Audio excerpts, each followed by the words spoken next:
Level से start होती है, 2 ईयर से स्टार्ट होती है।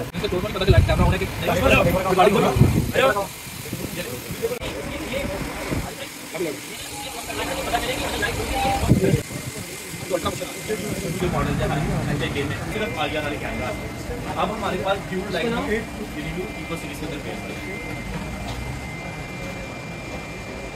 जैसे कि हर ब्रांड्स अपने कैमरा डिफरेंट कैटेगरीज में डिवाइड करके रखता है। सबसे पहले बेसिक आ जाती है, फिर मिड लेवल की आ जाती है, फिर आपकी हायर एंड। आपको पता है इको सीरीज आ जाती है हमारी एलपी।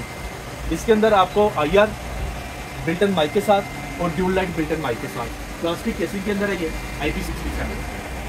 इसके बाद करनी है तो आप IR की सेटिंग करेंगे। पहले हमारा आ रहा था 1.8 2.0 का पर्चर मीन्स के जिन्होंने शायद आउटलुक लगाया हो, आउटलुक के लिए जो लाइट इनटेक कैमरे का लेंस कर इको में हो या LP में हो, ये सारी एंट्री लेवल की मैं बात कर रहा हूँ।